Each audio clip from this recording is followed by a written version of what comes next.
पीले दांत वाली बहू। रंजना कभी ब्रश नहीं करती थी। उसे कितनी बार उसके माँ बाप ने डांटा, लेकिन उसका कोई असर उस पर होता ही नहीं था, जिस कारण से उसके दांत पीले पीले हो जाते हैं। शादी के बाद।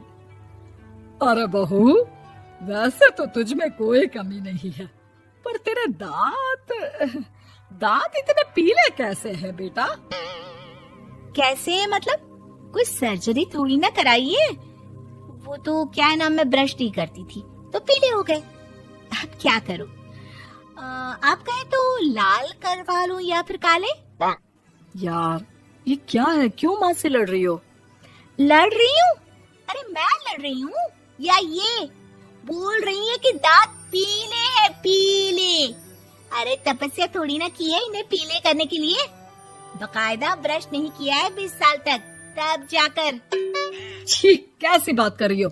ये उस वक्त तो पीले नहीं थे जब हम लोग तुम्हें देखने आए थे। अरे तब साफ करवा लिया होगा डेंटिस्ट के पास जाकर। अब देखो कैसे पीले पीले लग रहे हैं।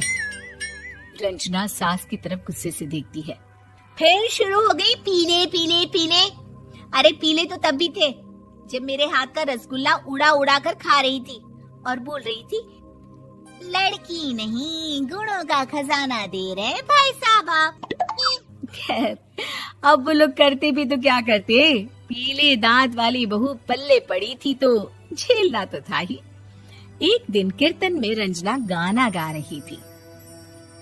अरे कमला बहन, माँ का द्वार है, यहाँ तो सब शुद्ध होकर आते हैं, फिर अपनी बहू को ब्रश भी नहीं करवाती तुम। दूर से पीले पीले दांत भक्ति में बाधा उत्पन्न कर रहे हैं। अरे कोई 2 साल के बच्चे थोड़ी ना लेकर आई हूँ मैं बहू बनाकर। अच्छी खासी लड़की है, अरे कैसे करवाऊं ब्रश? ये तो उसे खुद करना चाहिए ना। अब माँ बाप तो इसके जैसे तैसे निपटा दिए, ये नहीं सोचा कि सास कैसे संभालेगी। सास बहू को लेकर घर आ जाती है, लेकिन सोच लेती है कि अब इसे लेकर कहीं नहीं जाएगी। अगले रोज बहू कहती है, अरे क्या हो गया, मंदिर नहीं जाना क्या? कीर्तन का वक्त हो रहा है। मेरी मधुर वाणी से कान्हा जी जागते हैं और सोते हैं। आप तो जानती है ना उनकी भक्ति में कितना मन लगता है मेरा।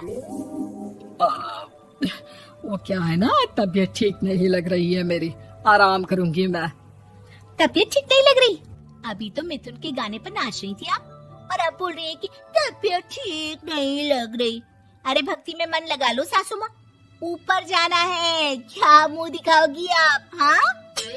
सास को बहू की बात पर गुस्सा आ जाता है। मैं क्या मुंह दिखाऊंगी, इसकी चिंता तो ना कर, समझी? अपने मुंह की चिंता कर, जो ये पीले पीले दांत लेकर हर जगह पहुंच जाती है। पता है लोग कितना मजाक बनाते हैं। ना जी ना, मैं नहीं जाना कहीं तेरे साथ। तो ये बात है।